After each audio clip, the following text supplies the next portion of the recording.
Hello everyone. Easy physics by N K channel पर आपका बहुत बहुत स्वागत है। आज अपन कैपेसिटर के जो एमसीक्यूज पढ़ रहे थे, ऑब्जेक्टिव प्रश्न पढ़ रहे थे, उसका आज अपना दूसरा वीडियो है। कल के वीडियो में अपन ने कुछ इंपॉर्टेंट 25 प्रश्नों के बारे में अध्ययन किया था। आज अपन उसी श्रृंखला को आगे कंटिन्यू करते हैं।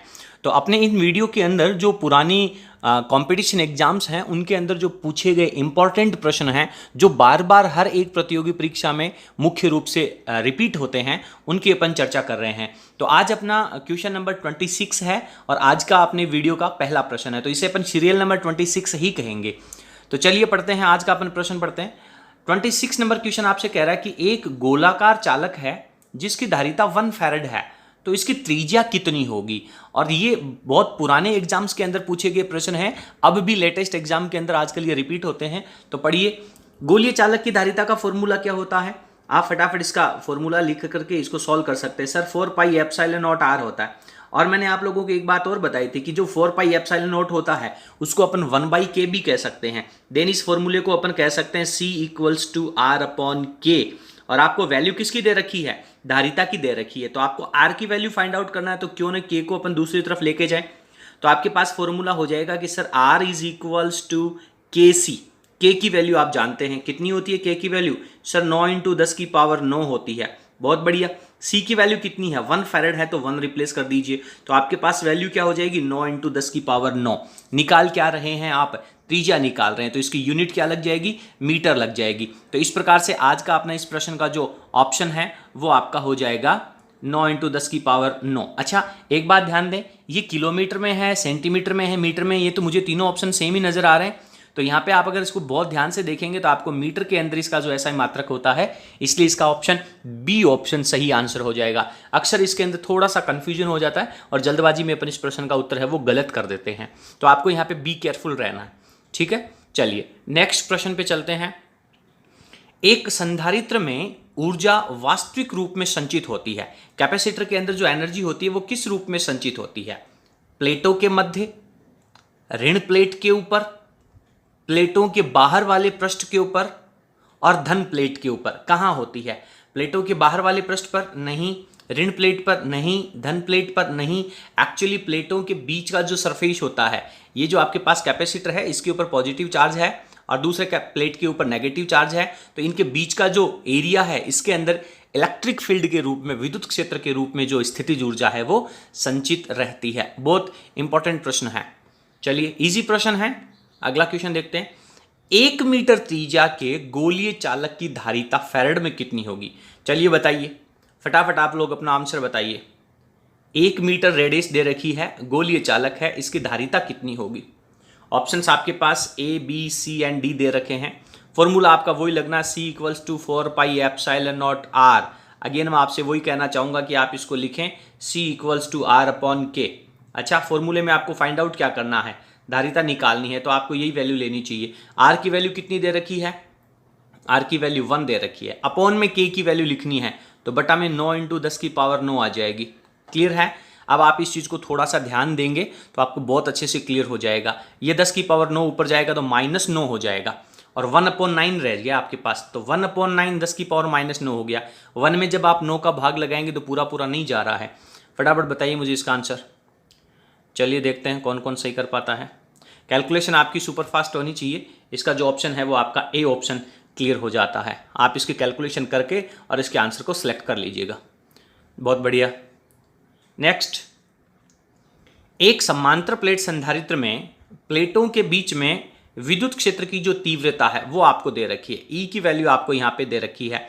यदि संधारित्र प्लेट पर आवेश का मान, एक प्लेट के ऊपर आवेश का मान जो Q है वो भी आपको यहाँ पे दे रखा है, तो प्रत्येक संधारित्र प्लेट पर बल कितना होगा, F की वैल्यू आपको फाइंड आउट करनी है।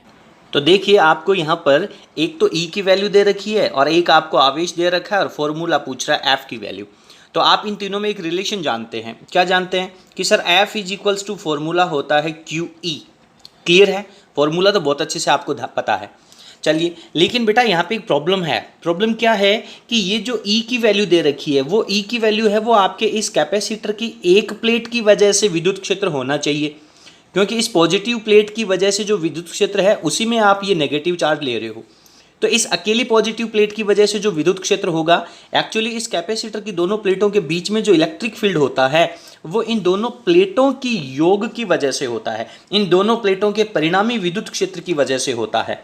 ठीक है, तो एक प्लेट की वजह से इलेक्ट्रिक फील्ड कितना हो जाएगा? सर जितना इलेक्ट्रिक फील्ड दे रखा है उसका आधा इलेक्ट्रिक फील्ड एक प्लेट की वजह से हो जाएगा। ठीक है, तो इस पहली प्लेट के विद्युत क्षेत्र के अंदर ये दूसरी प्लेट का जो आवेश रखा हुआ है उसके ऊपर लगने वाला फोर्स होगा। तो यहां पे आपके पास जो फोर्स का फॉर्मूला होगा उसमें बट्टा में 2 अप्लाई और हो जाएगा। ये बहुत इंपॉर्टेंट पार्ट है इसका। ठीक है, तो अब अपन इसको सॉल्व कर लेते हैं, फटाफट देखते हैं इसका आंसर क्या आएगा। आपको E की वैल्यू दे रखी है, Q की वैल्यू दे रखी है, F आपको फाइंड आउट करना है। तो F की वैल्यू क्या हो जाएगी? F इज इक्वल्स टू, ये 1 माइक्रो का मतलब 10 की पावर -6 लिख देता हूं मैं, और यहाँ पे 10 की पावर 5 लिख देता हूँ, अपॉन में हो गया 2। तो आपके पास कैलकुलेशन में आ गया 1/20।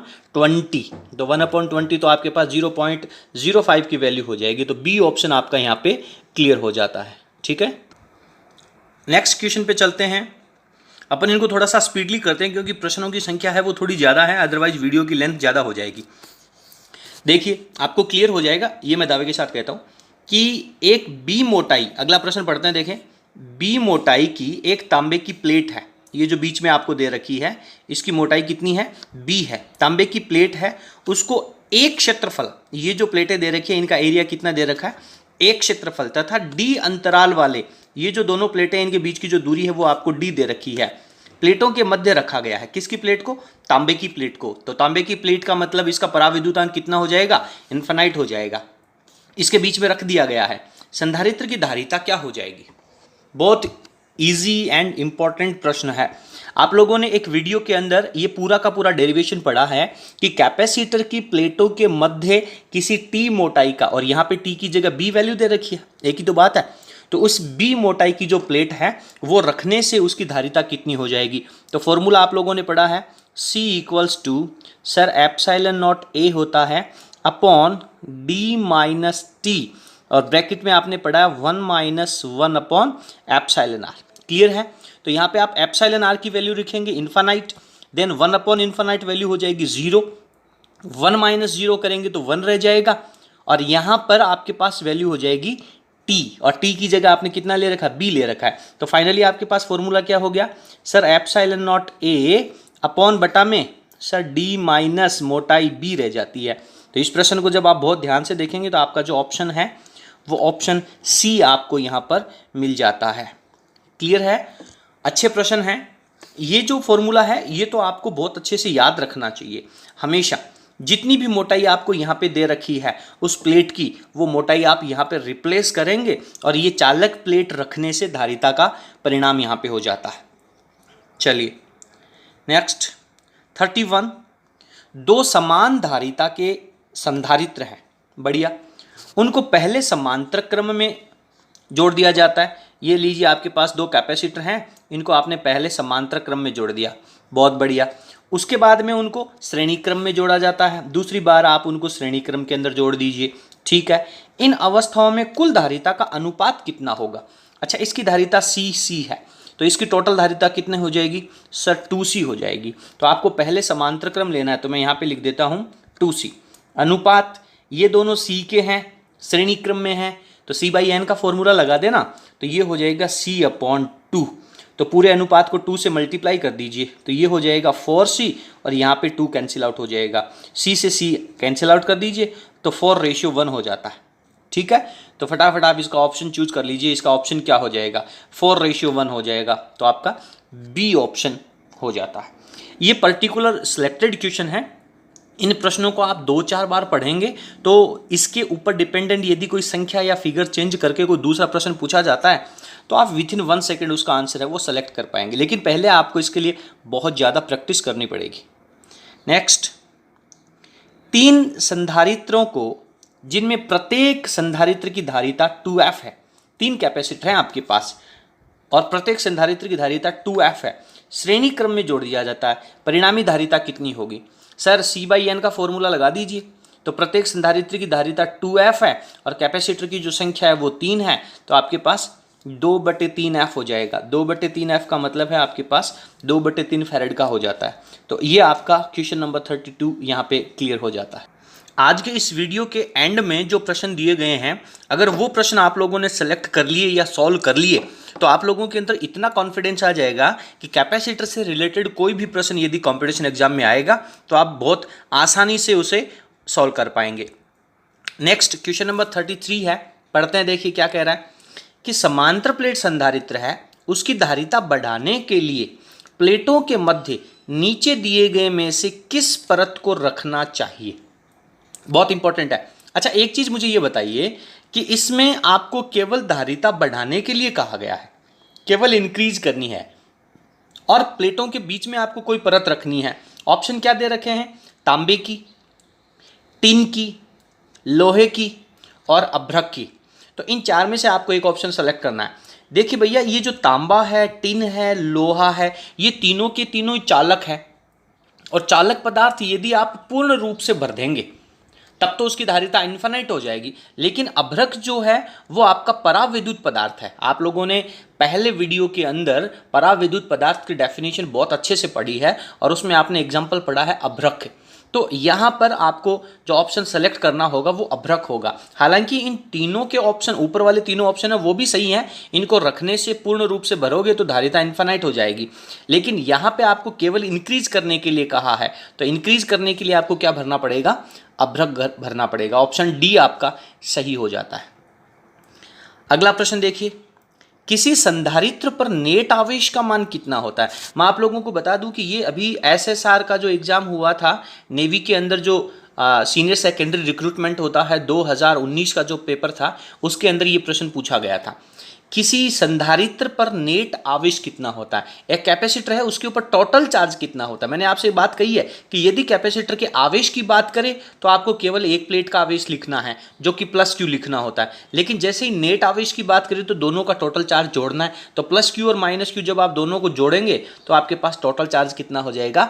0 हो जाएगा। बहुत आसान सा प्रश्न है, लेकिन जल्दबाजी में अपन अक्सर इसको बच्चे कंफ्यूज होकर के इसमें 2Q के ऑप्शन को भी सेलेक्ट कर लेते हैं, जो कि गलत हो जाता है।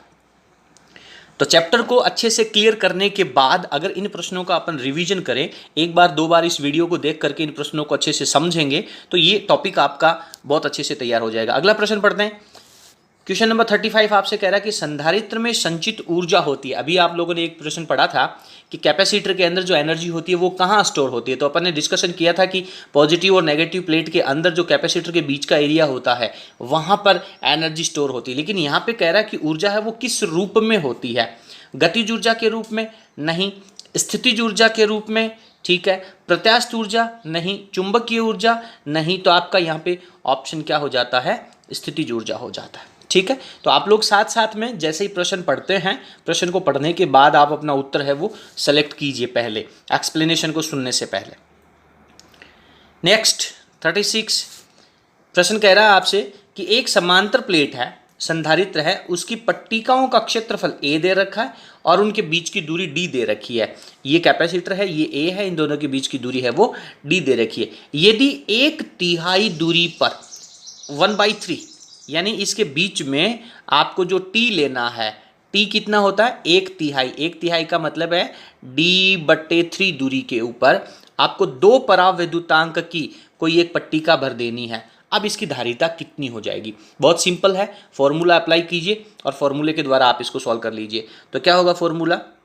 Sir C = ε0 A upon D minus t की दूरी लिखनी है, और t कितना है? 1/3 है, तो इसको आप d/3 लिख लीजिए।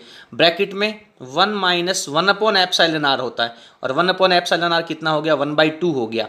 तो ये वैल्यू कितनी हो जाएगी sir? ε0 A upon d minus d/3, और इंटू में आपके पास यहाँ पे वैल्यू 1/2 रह जाएगी, तो ये 1/2 हो गया। अब आप इसको सॉल्व कर लीजिए। सॉल्व करेंगे तो नीचे वाली वैल्यू को सॉल्व कर लीजिए, तो ये तो आपके पास 6d, उसमें से d गया तो 5d हो गया। तो वैल्यू हो जाएगी ε0 A अपॉन 5d बटा का 6 आपके पास ऊपर चला जाएगा। तो क्या ऑप्शन हो जाएगा? देखिए ऑप्शन डी है वो आपका क्लियर हो जाता है। फॉर्मूले आपको फटाक से तैयार होने चाहिए। किसी भी प्रश्न को पढ़ने के बाद में सॉल्व करने से पहले जैसे प्रश्न आप पढ़ रहे हैं, अगर ठीक उसी समय आपके दिमाग में उससे रिलेटेड फॉर्मूला आ गया तो समझिए कि प्रश्न आपका सही जाएगा। चलिए नेक्स्ट। स्पष्ट रूप से प्रभावी धारिता को प्राप्त करने के लिए, अच्छी से क्लियर धारिता को प्राप्त करने के लिए 3 समरूप संधारित्र हैं, उनको कितने तरीकों से जोड़ा जा सकता है? आपके पास 3 कैपेसिटर हैं, उनको आप कितने तरीके से व्यवस्थित कर सकते हैं? तो फर्स्ट ऑफ ऑल सर तीनों को श्रेणी में डाल दीजिए, बढ़िया। एक मेथड ये हो गया, पहले आप अपना ऑप्शन सेलेक्ट कीजिए, 8 है, 6 है, 4 है, 3 है। एक मेथड ये हो गया। सर दूसरा मेथड ये है, क्या सर? तीनों को पैरेलल डाल दीजिए, बहुत बढ़िया, तीनों को पैरेलल डाल दिया भैया। एक दूसरा मेथड ये हो गया। अच्छा और बताइए सर, तीसरे मेथड में ये कीजिए कि पहले आप 2 कैपेसिटर को पैरेलल डाल दीजिए, ये 2 कैपेसिटर को पैरेलल डाल दीजिए और उसके बाद में आप एक को इसकी सीरीज में डाल दीजिए। एक तीसरा मेथड ये हो गया। अच्छा इसके अलावा भी और कोई मेथड हो सकता है क्या? बताइए, देखिए, सोचिए। बिल्कुल सर, एक मेथड और हो सकता है, क्या कि सर पहले 2 को आप सीरीज में डाल दीजिए, ये सीरीज में, और उसके बाद इनके यहाँ पे पैरेलल में एक कैपेसिटर रोल डाल दीजिए। तो ये आपके पास टोटल 4 मेथड हो जाते हैं। इन 4 मेथड के अलावा और कोई सा भी मेथड नहीं है कि आप इसकी वैल्यू को चेंज कर सकें, क्योंकि बहुत अच्छे से कहा गया है। हाँ, हालांकि अगर इन कैपेसिटर्स की वैल्यू अलग अलग होती तब तो आप इसको दूसरे तरीके से भी सेलेक्ट कर सकते थे, एडजस्ट कर सकते थे, लेकिन यहाँ पे बहुत क्लियर लिखा है कि 3 समरूप कैपेसिटर हैं। तो ये जो पहला, दूसरा, तीसरा कैपेसिटर है, इसको अगर आप इंटरचेंज करेंगे, इनकी जगह बदलेंगे, तब भी रिजल्ट के अंदर कोई प्रभाव नहीं पड़ेगा। तो बहुत अच्छा प्रश्न है। नेक्स्ट 38 देखिए क्या कह रहा है। किसी संधारित्र में संचित ऊर्जा, कैपेसिटर के अंदर संचित ऊर्जा एवं संधारित्र में आवेशन के दौरान वे ऊर्जा, कैपेसिटर को आवेशित कौन करता है? बैटरी। वे ऊर्जा यानी बैटरी के द्वारा किया गया कार्य का अनुपात क्या होगा? बहुत अच्छा प्रश्न है। अच्छा मुझे बताइए कि कैपेसिटर को चार्ज करने में बैटरी के द्वारा कितना कार्य किया जाता है? मान लीजिए ये मेरे पास एक कैपेसिटर है, ये मैंने यहाँ पे एक बैटरी लगा रखी है और इसको चार्ज करना है। बैटरी का जो विभवांतर है वो V है। तो जब आप इसे चार्ज करेंगे तो इसके ऊपर पॉजिटिव Q और इसके ऊपर नेगेटिव Q चार्ज जाएगा। अच्छा बैटरी क्या कार्य कर रही है कि ये जो नेगेटिव प्लेट है इसमें से चार्ज निकाल करके और पॉजिटिव प्लेट के ऊपर ट्रांसफ़र कर रही है। आप कुछ कैसे भी समझ लीजिए, या फिर ये समझ लीजिए कि इस पॉजिटिव प्लेट के ऊपर से इलेक्ट्रॉन निकाल करके नेगेटिव प्लेट के ऊपर पहुंचा रही है। तो इसको पहुंचाने में कार्य करना पड़ेगा बैटरी को। कार्य क्या होता है सर? कार्य होता है आवेश इंटू विभवांतर। तो इसका विभवांतर तो V है और चार्ज कितना गया है? Q गया है। तो टोटल वर्क बैटरी ने कितना गया सर? QV कर दिया। ठीक है। अच्छा कैपेसिटर के अंदर संचित ऊर्जा के फॉर्मूले पढ़े हैं आपने, कितने? 3 फॉर्मूले पढ़े हैं। ठीक है। पहला फॉर्मूला पढ़ा है 1/2 CV², दूसरा फॉर्मूला पढ़ा है आप लोगों ने QV/2 और तीसरा फॉर्मूला और आप कैलकुलेट कर लीजिए। ठीक है, जिसके अंदर आपके पास Q एंड C होना चाहिए, तो उसकी अपने को जरूरत नहीं है, आपके पास ये हो गया QV/2। तो कैपेसिटर के अंदर संचित ऊर्जा होने वाली QV/2 है, बैटरी के द्वारा किया गया कार्य QV है। इसका मतलब ये जो किया गया कार्य है वो इस कैपेसिटर के अंदर संचित ऊर्जा की अपेक्षा 2 गुना है। तो क्रम देख लीजिए, संधारित्र में संचित ऊर्जा 1/2 और उसको चार्ज करने में किया गया कार्य 2 से मल्टीप्लाई कर दीजिए तो 1:2 हो जाएगा। तो आपका ऑप्शन है वो इसमें बी ऑप्शन हो जाएगा। बहुत इंपॉर्टेंट प्रश्न है। चलिए नेक्स्ट, एक समांतर प्लेट संधारित्र की वायु में धारिता 50 माइक्रोफैरड है। हवा के अंदर यानी प्लेटों के बीच में यदि हवा भरी हुई है उस समय उसकी धारिता है वो 50 माइक्रोफैरड है, और तेल में डुबोने पर उसकी धारिता 110 माइक्रोफैरड हो जाती है। तो आप जानते हैं कि सर C'=εr इंटू निर्वात की धारिता, यही तो होता है। अरे निर्वात की धारिता को पराविद्युतांक से मल्टीप्लाई करने पर ही तो परिणामी धारिता आती है।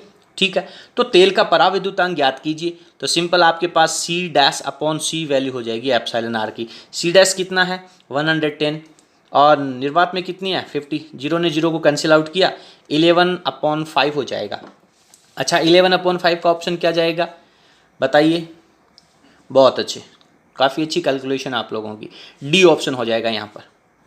अगला प्रश्न अपना प्रश्न नंबर 40 है। ये कह रहा है कि एक 6 माइक्रोफैरड वाला संधारित्र का विभव है वो 10 वोल्ट से लेकर के 20 वोल्ट कर दिया जाए, यानी पहले उसका विभवांतर है वो 10 वोल्ट है, अब आपको उसको 20 वोल्ट विभवांतर कर दिया जाता है। मतलब बैटरी है वो 10 वोल्ट से 20 वोल्ट की कर दी जाती है। जिससे क्या होगा, पहले जो कैपेसिटर है वो 10 वोल्ट तक चार्ज था, उसके बाद में उसे 20 वोल्ट तक चार्ज करना है। कर दिया जाए तो ऊर्जा के मान में बढ़ोतरी कितनी होगी। बढ़ोतरी का मतलब है कि कैपेसिटर के अंदर पहले कितनी ऊर्जा थी, बाद में कितनी ऊर्जा है, बाद वाली ऊर्जा में से पहले वाली ऊर्जा है वो आपको माइनस कर देनी है। तो कैपेसिटर की ऊर्जा का फॉर्मूला क्या होता है सर, 1/2 CV² होता है। तो पहले की ऊर्जा निकाल लूँ, उसके बाद में मैं बाद की ऊर्जा निकाल लूँ, तो बाद की ऊर्जा में केवल मैं V को डैश कह देता हूँ, तो V डैश का स्क्वायर हो जाएगा, क्योंकि धारिता तो इसकी सेम ही रहनी है। तो बाद वाली ऊर्जा में से पहले वाली ऊर्जा यदि मैं माइनस करूंगा तो यहाँ पे आपको नजर आ रहा है कि 1/2 और C जो है वो तो कॉमन आ जाएगा। उसके बाद में V डैश का स्क्वायर, V डैश कितना है 20 का स्क्वायर, कितना हो जाएगा 400, माइनस V का स्क्वायर यानी 10 का स्क्वायर कितना हो जाएगा 100। तो 400 में से 100 आप कैंसिल आउट करोगे तो कितना बचेगा 300 यहाँ पे रह जाएगा। तो अब आप वैल्यूज रख दीजिए, 1/2 हो गया 6 माइक्रोफैरड 10⁻⁻6 लगा देता हूँ, और उसके बाद में कितना लिख दूँ मैं 300 लिख देता हूँ मैं, तो ये 300 हो जाएगा। 2 से इसको काट दो 3 बार जाएगा, ठीक है। तो 3 को 3 से गुना किया 9 हो गया, और 10 की पावर कितना रह जाएगा, यहाँ पे -6 है और 2 0 यहाँ से कैंसिल आउट हो जाएगा, तो 9 × 10 की पावर -4 रह जाएगा। तो 9 × 10 की पावर -4 का ऑप्शन आपको कहाँ मिलेगा, देखिए 9 × 10 की पावर -4 जूल। तो आपका ऑप्शन नंबर C है वो इसका करेक्ट आंसर हो जाता है, ठीक है। तो इस तरीके से आप प्रश्नों को इजीली पढ़ें और उनको सॉल्व करें।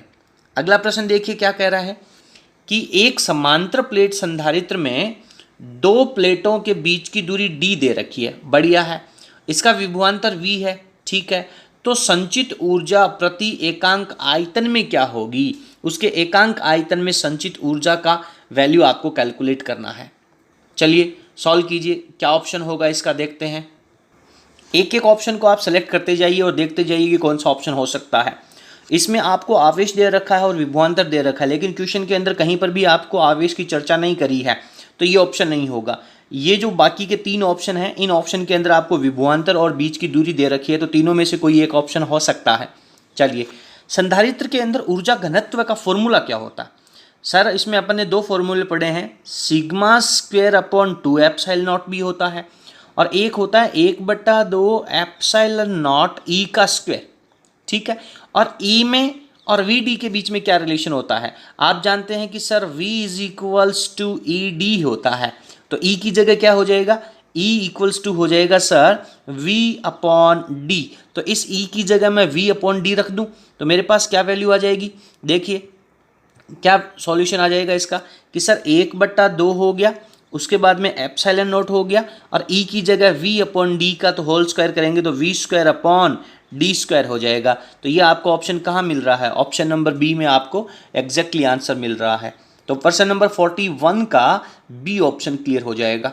फॉर्मूले आपको सटीक होने चाहिए, प्रश्न ज़्यादातर है वो फॉर्मूलों के ऊपर बेस्ड पूछे जाते हैं। चलिए अगला प्रश्न देखते हैं।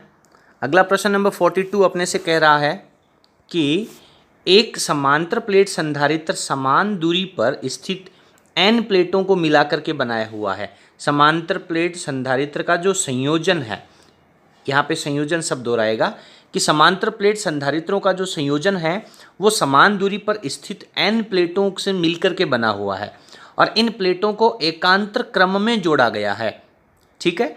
यदि किन्हीं 2 प्लेटों के बीच की धारिता C है, 2 प्लेटें हैं उनके बीच जो बनने वाला कैपेसिटर उसकी धारिता यदि C है, तो परिणामी धारिता क्या होगी, इस पूरे संयोजन की परिणामी धारिता क्या होगी, NC, C/N, n+1 × C या फिर n-1 × C।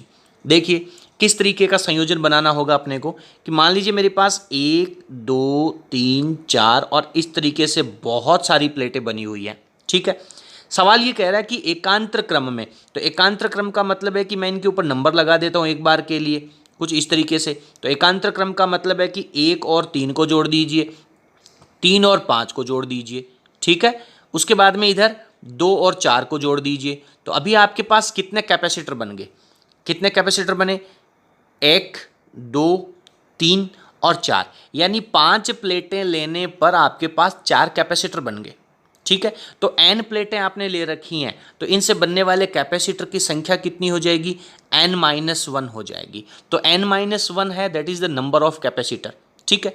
इसके बाद में ये जो 1 3 5 7 विषम संख्या वाली प्लेटें हैं वो आपकी किसी एक पॉइंट के ऊपर, उसके बाद में 2 4 6 वाली जो प्लेटें हैं वो किसी दूसरे बिंदु पर, यानी सभी संधारित्रों की पहली प्लेट एक पॉइंट पर, दूसरी दूसरे पॉइंट पर। इसका मतलब ये कैसा संयोजन हुआ सर? ये तो समांतर क्रम संयोजन हो गया। तो आपको डायरेक्ट इसका रिजल्ट याद है कि n-1 समान धारिता वाले कैपेसिटर जब समांतर क्रम में जुड़े होते हैं तो उनकी डायरेक्ट धारिता कितनी होती है? n into C, number of capacitor into एक कैपेसिटर की धारिता। तो इस प्रश्न का आपका आंसर है वो n-1 इंटू सी, ऑप्शन नंबर आपका डी हो जाएगा। बहुत इजी और बहुत महत्वपूर्ण प्रश्न है। ठीक है, चलिए नेक्स्ट पे चलते हैं। अगला प्रश्न है कि आपके पास दो कैपेसिटर हैं, धारिता C और C/2 के दो संधारित्रों को चित्र के अनुसार V वोल्ट की बैटरी से जोड़ा गया है। ये आपके पास V वोल्ट की बैटरी है, ये C धारिता है और ये C/2 धारिता का कैपेसिटर है। समांतर क्रम में जोड़ करके बैटरी से जोड़े गए हैं। दोनों संधारित्रों को पूर्ण आवेशित करने में किया गया कार्य क्या होगा? दोनों कैपेसिटर को जब आप पूर्ण रूप से आवेशित करेंगे तो किया गया कार्य क्या होगा? ठीक है, चलिए दोनों कैपेसिटर यहां पर समांतर क्रम में जुड़े हुए हैं तो दोनों कैपेसिटर के सिरों के ऊपर जो विभवांतर आएगा वो इक्वल आएगा। तो ये जो पहला कैपेसिटर है इसके दोनों प्लेटों के ऊपर चार्ज कितना हो जाएगा? Q इक्वल्स टू CV, तो CV पॉजिटिव और CV नेगेटिव चार्ज हो जाएगा। दूसरा ये जो कैपेसिटर है इसके सिरों के ऊपर चार्ज कितना हो जाएगा? Again formula Q equals to CV, तो इसकी धारिता C/2 है और V हो जाएगा। ठीक है, टोटल चार्ज कितना है जो इस बैटरी के द्वारा इस तरफ लाया गया है? तो ये आपके पास CV है और ये CV/2 है, तो 3/2 CV का चार्ज है। और बैटरी का विभवांतर कितना है? ये आवेश की वैल्यू है, टोटल आवेश की वैल्यू है। तो इतनी वैल्यू है वो आपके इस बैटरी के द्वारा आवेश को एक तरफ से दूसरी तरफ ट्रांसफर किया गया है। और कार्य बराबर क्या होता है? आवेश इंटू बैटरी का विभवांतर। तो बैटरी का विभवांतर कितना है? V दे रखा है, तो इसको आप V से अगेन मल्टीप्लाई करेंगे तो आपके पास स्क्वायर लग जाएगा। तो बैटरी के द्वारा जो किया गया कार्य है, अगर इस प्रश्न में यह आता कि बैटरी के द्वारा किया गया कार्य कैलकुलेट कीजिए, दैट टाइम आपका ऑप्शन हो जाता 3/2 CV²। और आप एक बात इससे पहले एक प्रश्न के अंदर पढ़ के आए हैं कि कैपेसिटर के अंदर जो संचित ऊर्जा होती है वो बैटरी के द्वारा किए गए कार्य की आधी होती है। तो इसका दूसरा मेथड आप डायरेक्ट इसकी हाफ एनर्जी करेंगे तो ये 3/4 CV² हो जाएगा। इतनी एनर्जी है वो इन कैपेसिटर के अंदर स्टोर होगी। तो अगर यहाँ पे प्रश्न कह रहा है कि पूर्ण रूप से आवेशित करने में किया गया कार्य कितना है, तो ये आपके पास 3/4 CV² हो जाएगा। और अगर बैटरी के द्वारा किया गया टोटल कार्य पूछता तो 3/2 CV² हो जाता। तो इस प्रश्न का आपका राइट आंसर क्या हो जाएगा? बी ऑप्शन आपके पास इसका राइट आंसर हो जाएगा। क्लियर है? चलिए नेक्स्ट प्रश्न पे चलते हैं। अगला प्रश्न क्या कह रहा है देखिए, क्वेश्चन नंबर 44। किसी संधारित्र को बैटरी से आवेशित किया जाता है। एक कैपेसिटर है, इसको बैटरी से आवेशित किया जाता है, फिर बैटरी को हटा करके इस संधारित्र के समांतर क्रम में ठीक ऐसा का ऐसा एक अनावेशित यानी उदासीन संधारित्र जोड़ दिया जाता है। ये कैपेसिटर यहाँ पे जोड़ दिया जाता है। ठीक है, तो इस कैपेसिटर की धारिता C है, इसकी भी धारिता C है, क्योंकि समान कैपेसिटर दे रखे हैं। इसको V वोल्ट की बैटरी से आवेशित किया गया था, इसके सिरों पर विभवांतर V है और अभी के लिए इसके सिरों पर विभवांतर जो है वो कितना है? 0 है। तो इस प्रकार बने परिणामी निकाय की कुल वैद्युत ऊर्जा कितनी होगी? अब ये जो दो इन संधारित्रों का एक युग्म बन गया, इस पूरे निकाय की एनर्जी कितनी हो जाएगी, ये अपने को कैलकुलेट करना है। तो बहुत क्लियर है कि पहला ये जो आपका एक अकेला कैपेसिटर है, तो पहले इस कैपेसिटर के सिरों पर विभवांतर V है और धारिता इसकी C दे रखी है, तो इसके अंदर टोटल संचित ऊर्जा कितनी हो जाएगी sir? Q equals to U energy U equals to 1/2 CV² हो जाएगी। ठीक है, ये तो इसकी पहले की एनर्जी है, क्योंकि अपने को टोटल एनर्जी बाद की निकालनी है, तो पहले की एनर्जी अपने को पता होनी जरूरी है। ठीक है, अब इसका अपन डायग्राम कुछ दूसरे तरीके से बनाते हैं कि ये आपके पास एक कैपेसिटर है, इसको आपने एक समांतर क्रम में दूसरे कैपेसिटर से जोड़ दिया। तो जब आप दूसरे कैपेसिटर से जोड़ोगे तो दोनों समांतर क्रम में हैं, तो इसकी तुल्य धारिता कितनी हो जाएगी? दो समांतर क्रम में जुड़े हुए हैं तो तुल्य धारिता कितनी हो जाएगी? इसकी 2C हो जाएगी। इस पूरे निकाय की तुल्य धारिता कितनी हो जाएगी? 2C हो जाएगी। ठीक है, अच्छा इसके ऊपर जो चार्ज पॉजिटिव Q है और इसके ऊपर नेगेटिव Q है और ये उदासीन था, तो यहाँ का पॉजिटिव चार्ज है वो कुछ इस तरफ स्थानांतरित होगा, यहाँ का नेगेटिव चार्ज कुछ इस तरफ स्थानांतरित होगा, तो कितना कितना हो जाएगा, आधा आधा हो जाएगा, जब तक दोनों के ऊपर विभवांतर है वो विभव की वैल्यू है वो बराबर ना हो जाए। ठीक है, तो इसके ऊपर प्रारंभ में विभव 0 है और इसके ऊपर v है, तो कितनी वैल्यू हो जाएगी, v/2 हो जाएगी। तो इसके ऊपर विभव v/2 और इसके ऊपर विभव v/2 हो जाएगी। तो पूरे निकाय का विभवांतर कितना कह दिया अपन ने, v/2 कह दिया। ठीक है, अब इस पूरे निकाय की एनर्जी निकालिए, तो फॉर्मूला आपके पास वही होता है 1/2 c की जगह क्या लिखोगे आप, 2c लिखेंगे, और उसके बाद में v², तो v कितना है, v/2 का होल स्क्वायर। तो इसको आप थोड़ा सा सॉल्व कर लीजिए। किस तरीके से सॉल्व करेंगे, 1/2 को यहाँ रहने दीजिए, 2c को यहाँ रहने दीजिए, और ये v²/4 हो जाएगा। इस 4 को आप इस 2 से कैंसिल आउट कर दीजिए, तो फाइनली आपके पास जो वैल्यू हो जाएगी, इसके अंदर एक चीज़ और ऐड हो गई है, बटा में 2 और अप्लाई हो गया है। पहले वाले में क्या था, 1/2 cv² था, और आपके पास यहाँ क्या आया है, 1/2 cv²/2 आया है। यानी पूरे निकाय की जो एनर्जी है वो इसकी प्रारंभिक ऊर्जा की कितनी हो जाएगी, आधी हो जाएगी। ठीक है, आधी जो एनर्जी है वो एक आवेशित संधारित्र से आवेश के स्थानांतरण में खर्च हो जाएगी, चली जाएगी। तो इस तरीके से कुछ अपन ने इन प्रश्नों को सॉल्व किया है। इसके बाद में अपना अगला प्रश्न जो है क्वेश्चन नंबर 45, देखिए क्या कह रहा है कि ए और बी त्रिज्या के दो आवेशित चालक गोले हैं। ए और बी त्रिज्या के दो आवेशित चालक गोले हैं, उनको एक तार के द्वारा एक दूसरे से जोड़ दिया जाता है। ठीक है, दोनों गोलों के पृष्ठ के ऊपर विद्युत क्षेत्र का अनुपात क्या होगा, इसके पृष्ठ के ऊपर विद्युत क्षेत्र कितना होगा और इसके पृष्ठ के ऊपर विद्युत क्षेत्र कितना होगा, ये बातें अपने को यहाँ पे निकालनी है। यानी दोनों के विद्युत क्षेत्र का अनुपात निकालना है। अच्छा, एक बात बताइए, दोनों गोलों को जोड़ने का मतलब क्या है? जोड़ने का मतलब ये हुआ कि सर आवेश का स्थानांतरण उच्च विभव से निम्न विभव की तरफ होगा, और तब तक होता रहेगा जब तक दोनों पे आवेश की विभव की वैल्यू है वो इक्वल ना हो जाए। तो मैं ये कहता हूँ कि पहले वाले की धारिता C1 है, दूसरे की धारिता C2 है, इसका विभव V हो जाता है और इसका विभव भी V हो जाता है। ठीक है, अच्छा, E की वैल्यू अपने को निकालनी है, तो गोले की सतह के ऊपर E का जो फॉर्मूला होता है वो आपका होता है σ/ε0। ठीक है, तो दोनों में σ/ε0 में से ε0 तो कैंसिल आउट हो जाएगा। तो फाइनली जो आपका अनुपात रहेगा, यहाँ पे मैं अनुपात को कुछ इस तरीके से लिख लेता हूँ कि E1/E2 लिख देता हूँ मैं। तो ये आपके पास हो गया E1 पहले गोले के लिए, और ये हो गया आपके पास E2। तो ये σ1/ε0, σ2/ε0, ε0 कैंसिल आउट हो जाएगा। चलिए, सिग्मा क्या होता है? सिग्मा होता है सर आवेश बटा क्षेत्रफल।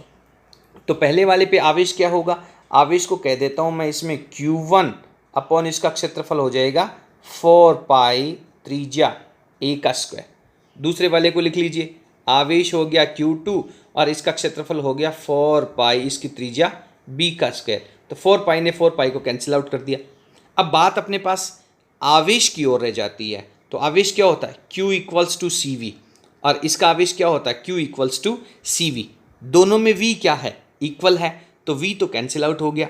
यानी आवेश है वो भी केवल धारिता के ऊपर डिपेंड रह गया। और धारिता क्या होती है, C1 की वैल्यू लिख लीजिए 4 पाई ε0 R, R की त्रिज्या A हो जाएगी। तो Q1 की जगह मैं लिख लूँगा 4 पाई ε0 R की जगह A, और इसमें Q2 की जगह क्या हो जाएगा 4 पाई ε0 B। तो आपके पास फाइनली रिजल्ट यहाँ पे AB रह गया और यहाँ पे आपके पास B²/A² रह गया। तो दोबारा मैं इसको लिख करके एक्सप्लेन कर लेता हूँ। यहाँ पे मेरे पास आया था AB और यहाँ पे मेरे पास आया था B²/A²। सॉल्व कर लीजिए इसको, तो आपके पास रिजल्ट आ जाता है B/A। तो B/A का आपका जो राइट आंसर है वो B ऑप्शन में हो जाता है। ठीक है, बी ऑप्शन इसका राइट आंसर हो जाता है। इन प्रश्नों को आप दोबारा भी सॉल्व कर लीजिए अच्छे तरीके से एक्सप्लेन करके, और आपको क्लियर कर लेना है। किसी तरीका का डाउट नहीं होना चाहिए। अगर कोई आपको परेशानी हो तो प्लीज़ आप हमें कमेंट बॉक्स में ज़रूर लिखिएगा। चलिए नेक्स्ट क्वेश्चन पे चलते हैं। अपना अगला प्रश्न नंबर 46 है। क्या कह रहा है, बिंदु ए और बी के बीच में तुल्य धारिता आपको ज्ञात करनी है। यह आपको एक सर्किट दे रखा है, इसके पॉइंट ए और बी के बीच में आपको तुल्य धारिता ज्ञात करनी है। ये SSR 2017 में पूछा गया प्रश्न है। चलिए बताइए क्या आंसर होगा इसका। ए और बी के बीच की तुल्य धारिता, यदि आप इस सर्किट को थोड़ा ध्यान से देखेंगे तो अगर अपन इनके बीच में बैटरी कनेक्ट कर दें तो सबसे पहले ये आपके पास 2C धारिता का कैपेसिटर है, उसके बाद में ये जो दोनों 2C कैपेसिटर हैं ये आपके श्रेणी क्रम में हैं, तो क्यों ना अपन पहले ही इनको सॉल्व कर लें। तो आप इसको कुछ इस तरीके से लिख सकते हैं, ये A है, ये आपका B पॉइंट है और यहाँ पे 2C का कैपेसिटर लगा हुआ है, इसके बीच में ये C कैपेसिटर लगा हुआ है और इन दोनों को यदि आप कनेक्ट करके इसकी एक धारिता बनाना चाहेंगे तो वो कितनी हो जाएगी, C हो जाएगी, क्योंकि श्रेणी क्रम में है, समान धारिता के हैं, तो C/N का फॉर्मूला लग जाएगा। तो 2C/2 करेंगे तो C हो जाएगा। अगेन अब आप इसको थोड़ा और ध्यान से देखेंगे तो ये जो दोनों कैपेसिटर आपको नज़र आ रहे हैं ये इनका एक पॉइंट एक जगह और दूसरा पॉइंट दूसरी एक जगह जुड़ा हुआ है, तो इन दोनों की जो तुल्य धारिता है वो आपकी कितनी हो जाएगी, 2C हो जाएगी। तो अगेन आप इसका दूसरा डायग्राम बनाएंगे तो आपके पास पॉइंट A है, ये आपके पास पॉइंट B है और इसकी तुल्य धारिता है वो आपकी कितनी हो जाती है, 2C हो जाती है। और अगेन यहाँ पे जो आपको कैपेसिटर दे रखा है ये वाला, इसकी वैल्यू 2C है। तो अब ये जो दोनों कैपेसिटर हैं वो सीरीज क्रम में हैं और सीरीज का आप जानते हैं कि तुल्य धारिता C/N होती है। तो 2C/N की वैल्यू 2 कैपेसिटर हैं तो 2 का भाग लगाएंगे तो आपके पास C वैल्यू रह जाएगी। तो इस तरीके से इस प्रश्न का जो आपका ऑप्शन आंसर है वो B हो जाएगा। क्लियर है? बहुत अच्छा प्रश्न है, इस तरीके के प्रश्नों को आपको बार बार अभ्यास करना चाहिए। चलिए नेक्स्ट क्वेश्चन पे चलते हैं। अगला प्रश्न कह रहा है कि संयोजन की तुल्य धारिता ज्ञात कीजिए। अगेन आपको एक सर्किट डायग्राम दे रखा है और इसकी तुल्य धारिता आपको कैलकुलेट करनी है। बिंदु A और B के बीच में आपको रिजल्ट निकालना है। NDA 2018 का प्रश्न है, लेटेस्ट एग्जाम के क्वेश्चन है यहाँ पे। पॉइंट A और B के बीच में, तो यहाँ पे A से आप चलना शुरू करेंगे, पहले एक कैपेसिटर है, इसके बाद में आप थोड़ा ध्यान से देखेंगे तो ये जो लाइन है वो आपकी यहाँ से घूम करके इस तरफ आ रही है, यानी ये जो दोनों कैपेसिटर हैं इन दोनों को आप सीरीज क्रम के अंदर कह सकते हैं। तो ये जो दोनों हैं समान धारिता C के हैं, तो इनकी जो तुल्य धारिता है वो आपकी कितनी हो जाएगी, इन दोनों की C/2 हो जाएगी। और उसके बाद वो जो C/2 है वो कैपेसिटर इस C/2 के साथ क्या होगा, पैरेलल में होगा। तो कुछ आपके पास इस तरीके का डायग्राम बन जाएगा, ये आपके पास C/2 का है और यहाँ पे मैं एक C/2 का और अप्लाई कर देता हूँ।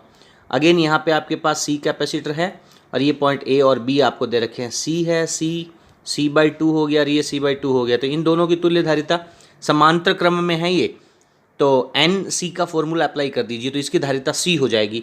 तो आपके पास कुछ इस तरीके का डायग्राम बन जाएगा, एक कैपेसिटर, यहाँ दूसरा और उसके बाद यहाँ तीसरा, और ये पॉइंट A और B है। तो C एंड C तीन कैपेसिटर हैं आपके पास।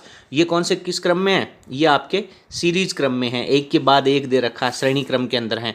तो श्रेणी क्रम में तीन कैपेसिटर हैं जिनकी धारिताएं समान हैं, तो इनकी तुल्य धारिता क्या हो जाएगी, C/N का फॉर्मूला लगा दीजिए। तो C/N का फॉर्मूला जब आप यहाँ पे अप्लाई करेंगे तो आपके पास रिजल्ट है वो C/3 हो जाएगा। क्लियर है?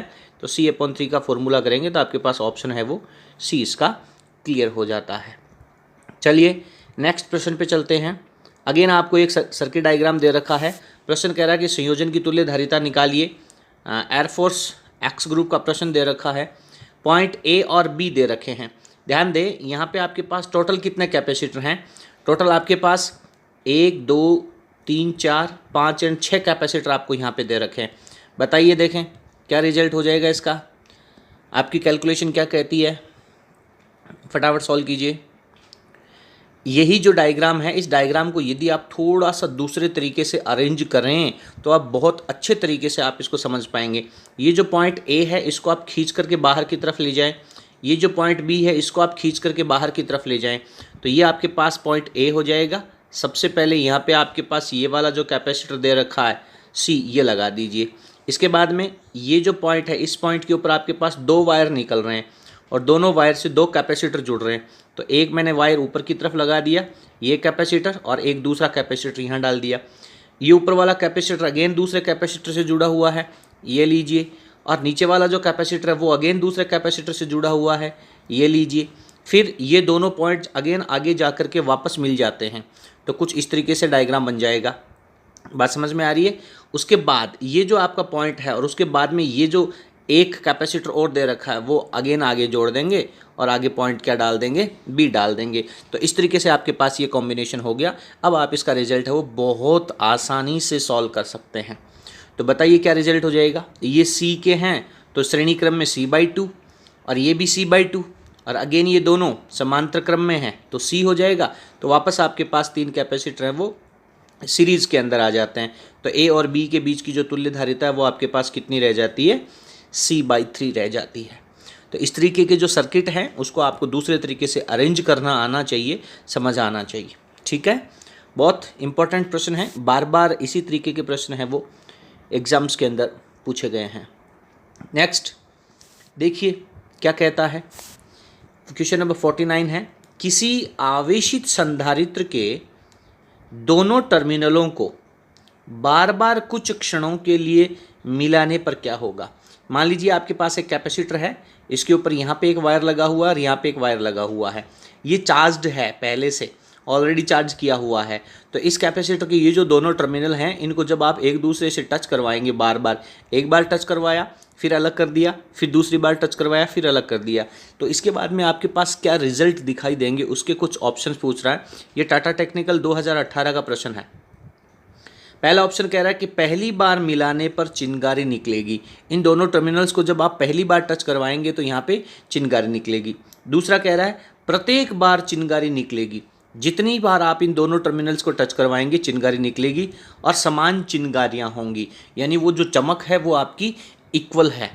तीसरा ऑप्शन कह रहा है कि प्रत्येक बार चिंगारी निकलेगी परंतु धीरे धीरे चिंगारियों की कम हो जाएंगी। जो चमक है वो आप बार बार जब आप उसको टच करवाएंगे तो धीरे धीरे चिंगारी की जो मात्रा है वो कम हो जाएगी। और ऑप्शन डी कह रहा है एकांतर क्रम में मिलाने पर चिंगारी निकलेगी। पहली बार जब आप टच करवाएंगे तो चिंगारी निकलेगी, दूसरी बार टच करवाएंगे तो कोई रिएक्शन नहीं होगा, अगेन जब आप तीसरी बार टच करवाएंगे तो फिर चिंगारी निकलेगी। तो इसमें से कौन सा ऑप्शन आपको सही लगता है। ये जो प्रश्न होते हैं इन्हें प्रैक्टिकल प्रश्न कहते हैं, प्रैक्टिकल टाइप क्वेश्चन होते हैं ये।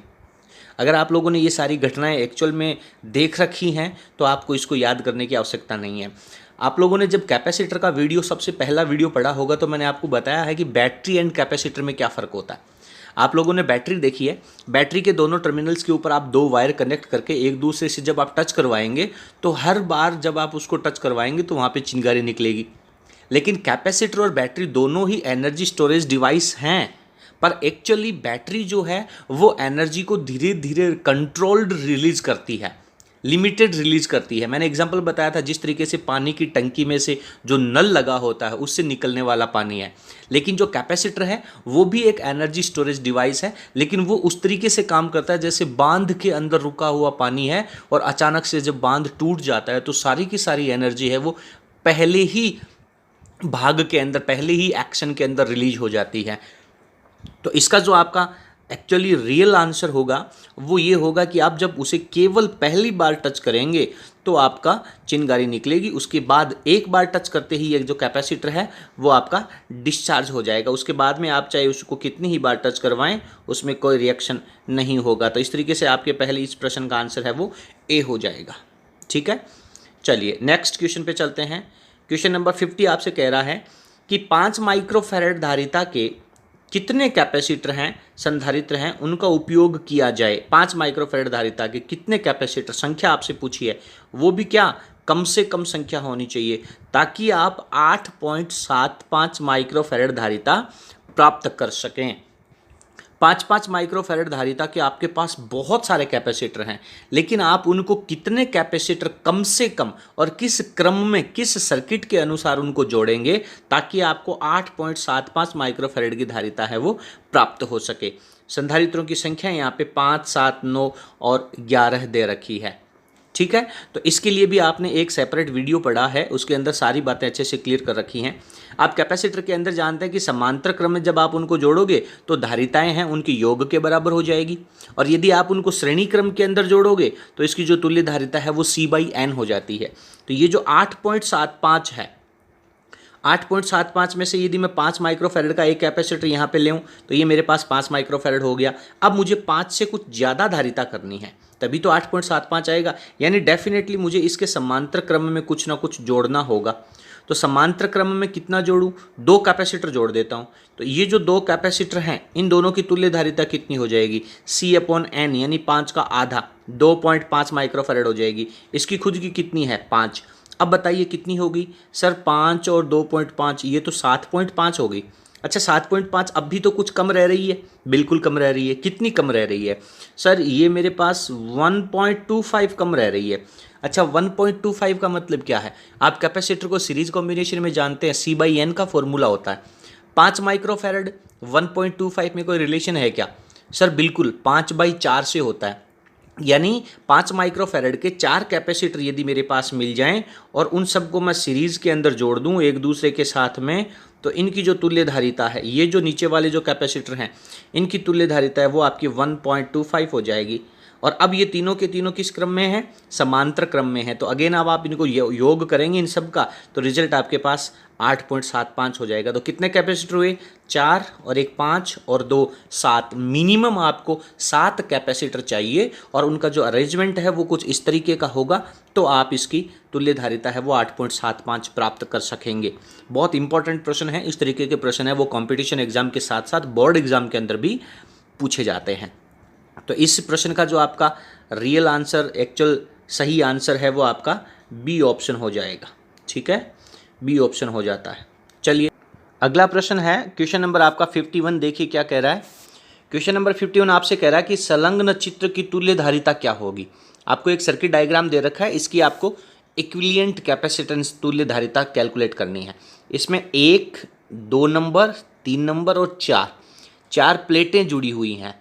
दूसरी और चौथी प्लेट हैं उनको बैटरी के द्वारा P और Q पॉइंट से जोड़ा हुआ है, और पहली और जो तीसरी प्लेटें हैं इन दोनों को आपस में कनेक्ट किया गया है।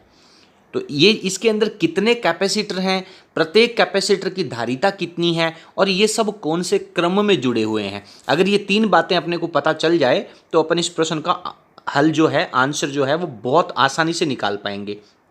ठीक है, चलिए थोड़ा ध्यान से देखते हैं कि जो 2 नंबर प्लेट है वो 1 नंबर प्लेट के साथ भी कैपेसिटर बना रही है और 3 नंबर प्लेट के साथ भी कैपेसिटर बना रही है। बात समझ में आ रही है? और तीसरी जो प्लेट है वो 2 नंबर के साथ और 4 नंबर के साथ, दोनों के साथ जुड़ी हुई है।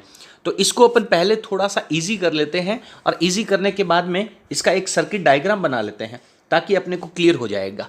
ठीक है, देखते हैं। तो इसका अपन सर्किट कुछ इस तरीके से बनाते हैं। देखिए कि जो 2 नंबर प्लेट है, पहले मैं यहाँ पे पॉइंट P ले लेता हूँ, ये P लिया। इसके बाद में ये जो 2 नंबर प्लेट है वो 1 नंबर के साथ और 3 नंबर के साथ कैपेसिटर बना रही है। तो ये जो 2 नंबर आपकी प्लेट है, ये 2 नंबर प्लेट, ये एक तो आपके पास 1 नंबर के साथ कैपेसिटर बना रही है, और यही 2 नंबर की जो प्लेट है, अगेन मुझे यहाँ पे 2 नंबर लिखना होगा ताकि ये दोनों क्या हो जाएंगे, समांतर क्रम में। ये आपके पास एक दूसरी प्लेट है नंबर 3, उसके साथ आपके पास एक सर्किट बना रही है। ठीक है, तीसरे नंबर की जो प्लेट है वो एक चौथे नंबर की प्लेट के साथ कैपेसिटर बना रही है, और पहली और तीसरी दोनों आपस में कनेक्टेड हैं, पहली और तीसरी। तो इन पहली और तीसरी को आप वापस एक दूसरे के साथ कनेक्ट कर दीजिए। तो इसको आप इस पॉइंट को आप 1 नंबर भी कह सकते हैं और 3 नंबर भी कह सकते हैं। तो मैं इसको 3 नंबर लिख देता हूँ। 3 नंबर जो प्लेट है वो आपकी 4 नंबर के साथ एक कैपेसिटर बना रही है, तो ये आपके पास 4 नंबर का कैपेसिटर हो गया। तो इस तरीके का कुछ अरेंजमेंट है। ठीक है, सबकी प्लेटों का जो एरिया है वो A है और इनके बीच की दूरी है वो D दे रखी है। तो इनकी धारिता कितनी हो जाएगी, ये एक कैपेसिटर, ये दूसरा, दोनों समांतर क्रम में। तो सर फॉर्मूला हो गया 2ε0A/D। 2 क्यों? क्योंकि 2 कैपेसिटर है समांतर क्रम में, तो तुल्य धारिता हो गई।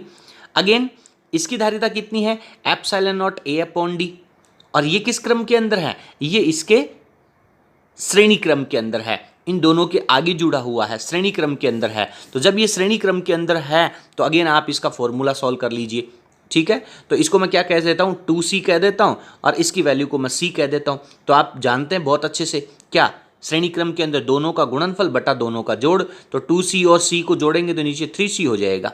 ठीक है, तो C से C आपके पास ये C कैंसिल आउट हो जाएगा, तो आपके पास वैल्यू रह गई 2/3C, और C की जगह ε0A/D।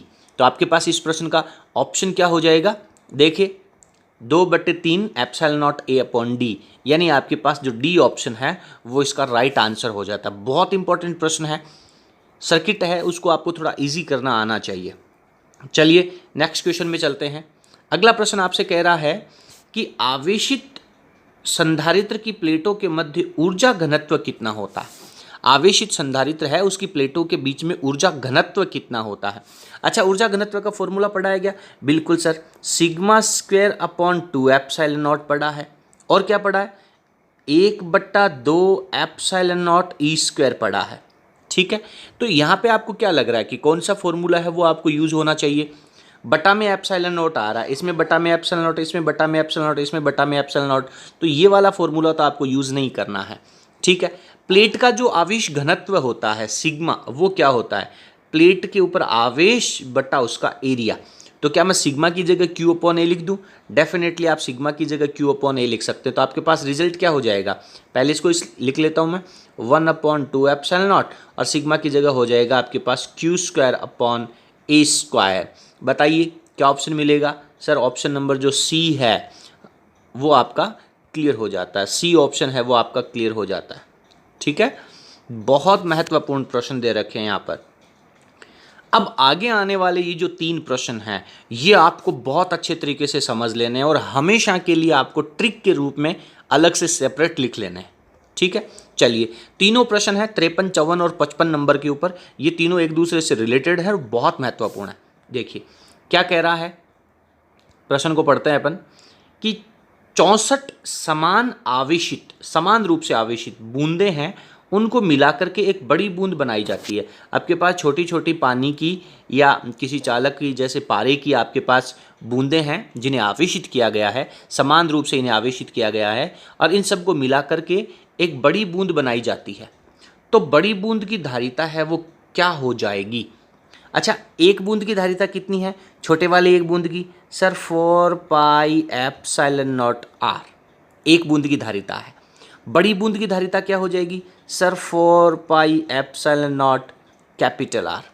तो दोनों का जब आप अनुपात करेंगे तो 4 पाई एप्सिलॉन नॉट से 4 pi epsilon not cancel out हो गया, बच गया क्या? केवल स्मॉल आर और कैपिटल आर में संबंध। स्मॉल आर और कैपिटल आर में संबंध क्या है? छोटी बूंद का आयतन कितना है?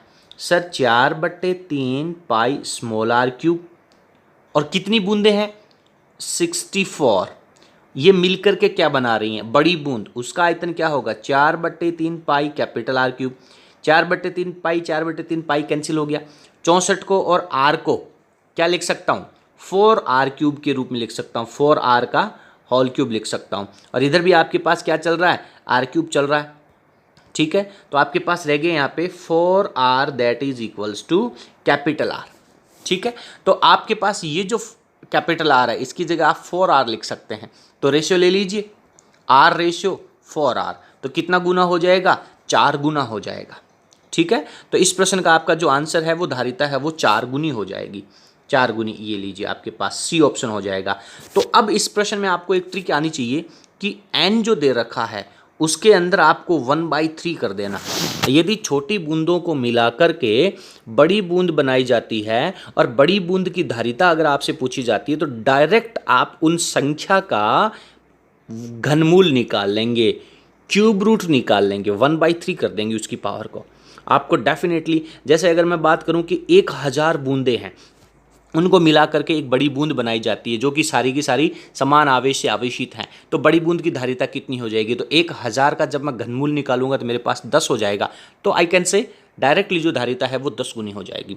बहुत महत्वपूर्ण है और बहुत ईजी मैथड है। तो इसके अंदर अपन 3 चीज़ें पढ़ेंगे, धारिता कैसे बदलती है, आवेश कैसे बदलता है और विभव जो है वो कैसे बदलता है। तो धारिता का कंसेप्ट आपका बहुत अच्छे से क्लियर हो जाना चाहिए। ठीक है, चलिए नेक्स्ट क्वेश्चन पे चलते हैं। यही प्रश्न अपन वापस लेते हैं। उपरोक्त प्रश्न में बड़ी बूंद पर आवेश क्या हो जाएगा? यही आपके पास 64 छोटी छोटी बूंदें हैं और इन सभी 64 बूंदों को मिलाकर के बड़ी बूंद बनाई जाती है। बड़ी बूंद के ऊपर आवेश कितना हो जाएगा? यदि इन प्रत्येक बूंद के ऊपर जो आवेश Q है तो इनको जब आप सब मिलाओगे तो बड़ी बूंद के ऊपर आवेश कितना हो जाएगा? बहुत सिंपल मेथड। आवेश संरक्षित है, सभी बूंदों को मिलाओगे तो आवेश एक जगह इकट्ठा हो जाएगा। एक बूंद का आवेश 64 है तो जितनी बूंदें आपने ली हैं उसकी संख्या से आप मल्टीप्लाई कर दें, डायरेक्ट NQ कर दें। तो आपके पास इस प्रश्न का आंसर क्या हो जाएगा? सर हमारे पास डी ऑप्शन हो जाएगा, यानी कि आपके पास 64 Q आंसर आ जाएगा। 1000 वाला अगर प्रश्न लें तो 1000 Q हो जाएगा। वेरी सिंपल है, 2 बातें क्लियर हो गई। तीसरे प्रश्न पे चलते हैं और आज की अपनी इस वीडियो का अब अंतिम प्रश्न अपन पढ़ने जा रहे हैं। जिसने ये 53, 54 और 55 नंबर के प्रश्न पढ़े हैं, आई होप आप जिस भी प्रतियोगी परीक्षा में बैठ रहे हैं निश्चित रूप से आपको एक प्रश्न यहाँ से मिल जाएगा। आशा करते हैं कि आपको हमारा आज का वीडियो बहुत अच्छे से समझ में आया होगा। चलिए अंतिम प्रश्न पे चलते हैं। सेम प्रश्न कह रहा है कि उपरोक्त प्रश्न में बड़ी बूंद के ऊपर विभव क्या हो जाएगा। चलिए इसको आप और सॉल्व कर लीजिए। बड़ी बूंद के ऊपर विभव कितना हो जाएगा? प्रत्येक छोटी बूंद का विभव कितना है? V का फॉर्मूला क्या होता है? प्रत्येक छोटी बूंद का विभव V का फॉर्मूला बता दीजिए। सर V इक्वल्स टू होता है KQ अपॉन R। सतह की बात कर रहे हैं अपन, KQ अपॉन R। बड़ी बूंद जो है उसको मैं V डैश कह देता हूँ, उसका विभव कितना हो जाएगा? सर K, उसका आवेश भी बदलेगा Q और उसकी त्रिज्या भी बदलेगी R। जब मैं इन दोनों की बात करूं तो यहाँ से K तो कैंसिल आउट हो गया, ठीक है। इसका आवेश Q है और बड़ी बूंद का जो आवेश है वो 64 Q है, ये बात आप पढ़ चुके हो। तो ये आपके पास Q है, ये 64 Q है। Q ने Q को कैंसिल आउट कर दिया। R में और कैपिटल R में रिलेशन आप पढ़ चुके हो। यहाँ पे स्मॉल r है और यहाँ पे जो संख्या दे रखी है उसका घनमूल कर देना है। तो यहाँ 64 का घनमूल 4 हो जाएगा, तो 4 स्मॉल r हो जाएगा। स्मॉल r ने स्मॉल r को काट दिया, तो 64 अपॉन 4। 64 अपॉन 4 कितना होता है बताइए? सर 16 होता है। कितना होता है? 16 होता है। तो इस प्रश्न का जो आपका आंसर है वो आपको मिल जाएगा 16V हो जाएगा। लेकिन मैं अगेन आपको डायरेक्ट आंसर बता देता हूँ, डायरेक्ट इस प्रश्न की ट्रिक बता देता हूँ। ट्रिक ये है कि जो आपको n की वैल्यू दे रखी है उसका आप पहले तो 1/3 करें, यानी उसका घनमूल निकाल दें और फिर उसकी पावर 2 कर दें, ठीक है। और उसके बाद जो छोटी बूंद का विभव है उससे मल्टीप्लाई कर दें। तो जैसे इस प्रश्न में आपको 64 दे करके छोटी बूंद के विभव को V कह रहा है, तो इसकी पावर 2/3 कर दो, घनमूल करोगे तो 4 और उसका स्क्वायर करोगे तो 16V हो जाएगा। वापस अगर मैं 1000 वाली संख्या का बात करूं, प्रत्येक बूंद के ऊपर विभव V है, 1000 बूंदों को मिलाया गया, बड़ी बूंद का विभव डायरेक्ट कितना हो जाएगा? 1000 का घनमूल 10, 10 का स्क्वायर 100, 100V हो जाएगा। तो ये जो आज के वीडियो के अंतिम 3 प्रश्न हैं ये बहुत महत्वपूर्ण हैं, इन आपको अच्छे से ट्रिक्स के द्वारा तैयार करना है। आशा करते हैं कि आज का वीडियो आपको बहुत पसंद आया होगा। अगर आपको हमारा वीडियो पसंद आया तो प्लीज़ आप इसे लाइक कीजिए और आपका जैसा भी कमेंट है प्लीज़ आप अपना फीडबैक हमें ज़रूर लिखिएगा। अगर आप लोगों ने अभी तक हमारे चैनल को सब्सक्राइब नहीं किया तो प्लीज़ इसे सब्सक्राइब करके बेल आइकन को जरूर प्रेस कीजिए, आने वाले वीडियो का नोटिफिकेशन आपको सबसे पहले मिल सके। और अपने दोस्तों के साथ शेयर करना ना भूलें। बहुत बहुत धन्यवाद।